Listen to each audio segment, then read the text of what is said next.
गोकुल में नंद के यहाँ पहुँचा दिया और नंद के यहाँ एक कन्या ने जन्म लिया है जो योग माया है, उसे तुम ला करके यहाँ मेरे स्थान पर सुला देना। वसुदेव जी को कह करके भगवान बालक रूप में प्रकट हो गए और वसुदेव जी ने वही किया। सारे पहरेदार सो गए, सारे जेल के दरवाजे अपने आप खुल गए,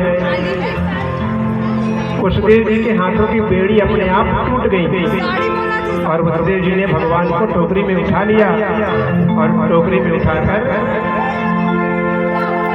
भगवान को लेकर गोकुल की ओर जाने लगे। आधे रास्ते में पहुंचे तो बिजली चमकने लगी, जोड़ों की गड़गड़ाहट होने लगी। भगवान को लेकर के वसुदेव जी आगे बढ़े।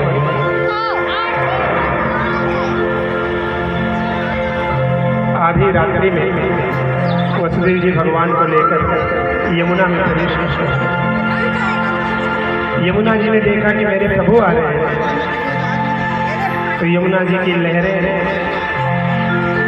यमुना जी में अचानक बाढ़ आ गई। मानो यमुना जी भगवान का दर्शन करना चाह रही हो। भगवान को देखने के लिए यमुना जी का जल बढ़ने लगा।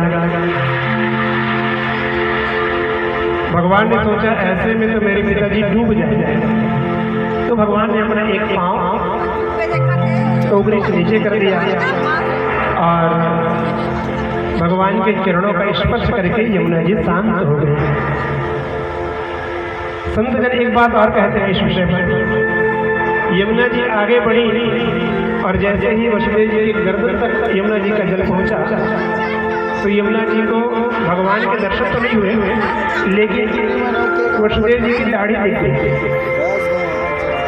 यमुना जी भगवान को अपना ससुर, भगवान को अपना पति मानती है और इस नाते वसुदेव जी यमुना जी के ससुर हुए।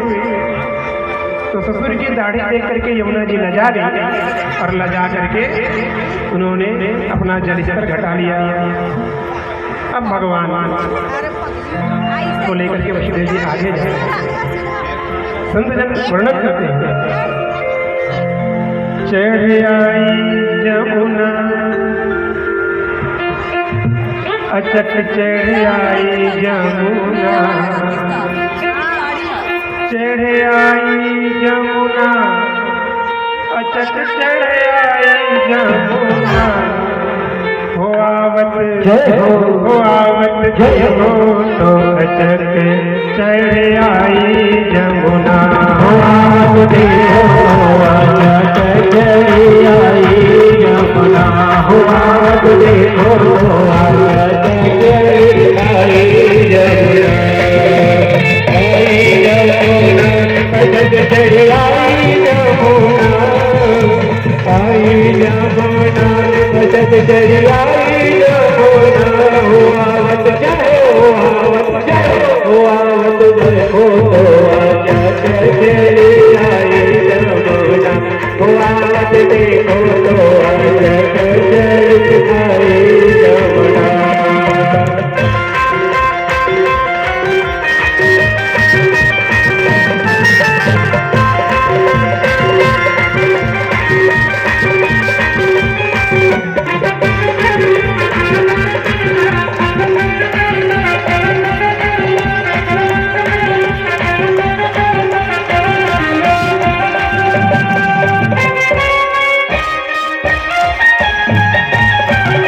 सब बहने वाले, सोए गए सब बहने वाले, टूट गए सब दिल के ताल, टूट गए सब दिल के ताल, सोए गए सब बहने वाले, सोए गए सब बहने वाले, टूट गए सब दिल के ताल, सब दिल के ताल ले वो